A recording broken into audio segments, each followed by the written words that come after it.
testigos de la misericordia, testigos del amor de Dios, testigos de la misericordia, testigos del amor de Dios.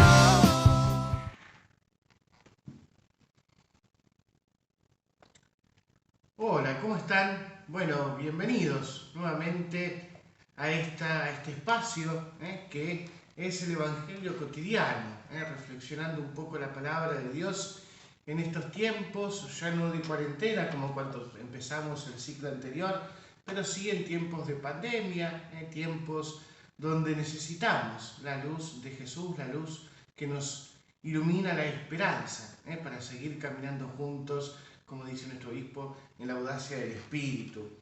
Así que bueno, acá comenzamos este lunes 19 de abril, ya 19 de abril, tercera semana de Pascua, y las lecturas nos invitan, las primeras lecturas, nos invita estos días, venimos con los hechos de los apóstoles, todo aquello que hicieron los apóstoles en el primer tiempo, luego de la resurrección de Jesús, cómo se fueron organizando, cómo se fueron armando, qué fueron haciendo. Aparece Pablo, Pedro, Santiago, van tomando mayor relieve ante esta iglesia naciente. Por eso, ante nosotros aparece hoy, en el capítulo 6, aparece la predicación de Esteban, este muchacho que había sido elegido como diácono. Cuando se plantean, bueno, que necesitaban gente, ordenan 7 diáconos, entre los cuales estaba Esteban. ¿Sí? Este Esteban que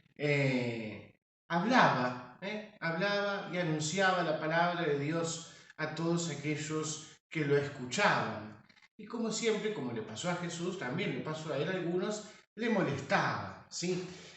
Pero veamos una cosita, quiero quedarme acá de Esteban. Primero que estaba lleno de gracia y de poder, hacía grandes prodigios y signos en el pueblo. Pero había algunos que se presentaban para discutir con él, pero como no encontraban argumentos frente a la sabiduría y al espíritu que se manifestaba de su palabra, sobornaron a algunos para que dijeran que lo habían escuchado blasfemar, y consiguieron excitar al pueblo y los ancianos. Llegando de improviso, lo arrestaron y lo llevaron ante el Sanedrín. Veamos algunas cosas. Primero, esto de que Esteban estaba lleno de gracia y de poder, y que no podían frente a la sabiduría y al espíritu que se manifestaba en su palabra. Creo que armen eso, sabiduría y espíritu. Que la sabiduría no es inteligencia, la sabiduría es saber, por supuesto, pero además que está profundamente meditado, internalizado, que no es un solamente repetir la palabra de Dios, repetir argumentos, repetir frases hechas, sino que está totalmente metido en su corazón, metido en su vida, y lleno de espíritu. Yo creo que no es tanto ahí el Espíritu Santo, sino que más bien el Espíritu podemos tomarlo como la tenacidad con la cual Esteban anunciaba la palabra. Me hace recordar a esto de Jesús cuando decían, bueno, hablaba como quien tiene autoridad. A Jesús le venía del Padre, por ser Dios, y a Esteban le venía por el Espíritu Santo. ¿Sí?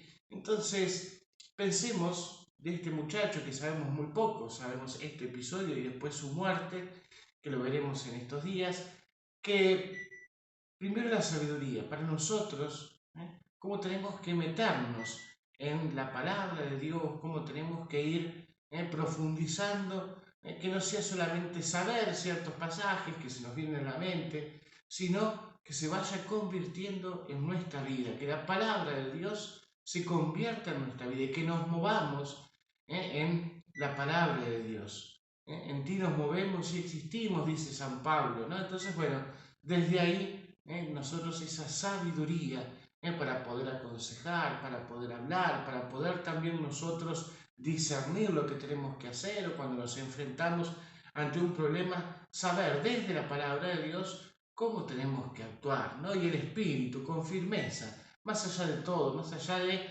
que a algunos les guste, a otros no, tampoco imponer, digamos, este espíritu, ¿no? La tenacidad no significa imponer y llevarnos todo por delante, tampoco es eso, sino más bien hacer las cosas con amor, con entusiasmo, ¿sí? Pero sin tampoco llegar a chocar con el otro, al contrario, que el encuentro con el otro sea un encuentro de amor, un encuentro de armonía.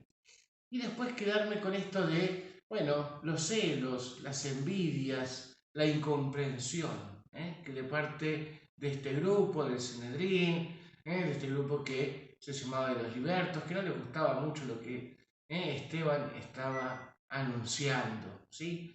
A veces tenemos poca paciencia y cuando hay algo que no nos gusta enseguida condenamos, descalificamos y no damos la oportunidad de escuchar al otro.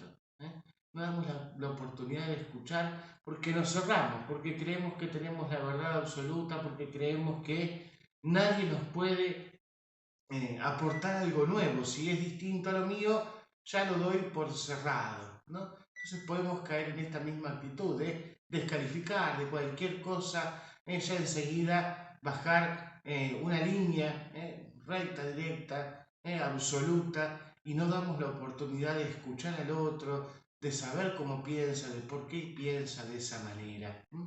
Y por último, una palabrita del Evangelio, que es decir, bueno, ¿por qué buscamos a Jesús? ¿Por qué? Acá es después de la multiplicación de los panes, ¿no? Entonces dice, cuando la multitud se dio cuenta, dice, bueno, maestro, cuando llegaste, dice, bueno, les aseguro que ustedes me buscan no porque vieron signos, sino porque han comido pan hasta saciarse. Entonces, después dice, bueno, le preguntan, ¿qué debemos hacer para realizar las obras de Dios? Jesús le respondió, la obra de Dios es que ustedes crean en aquel que lo ha enviado. Entonces, yo me pregunto, ¿por qué buscamos a Jesús? Creo que es algo interesante para ver, para pensar, para replantearnos, ¿no? Decir, bueno, ¿por qué busco a Jesús? Lo busco porque lo necesito, lo busco porque hay algo que no me sale y necesito un milagrito de Jesús. Lo busco porque me siento solo, lo busco porque es costumbre, lo busco porque en su momento hizo algo por mí, entonces quiero que haga algo parecido. Pero en el fondo, ¿por qué buscamos a Jesús? Creo que una de las tantas respuestas tendría que ser porque me siento incompleto sin Jesús, porque necesito el amor de Jesús, porque necesito de su palabra, porque necesito que me ayude a caminar. Creo que tenemos que redescubrir por qué buscamos a Jesús. Y si lo buscamos primero, ¿no? Primero si lo buscamos, porque a veces podemos creer que ya lo tenemos, o por ahí ya lo tenemos, bendito sea Dios. Pero ¿por qué lo buscamos?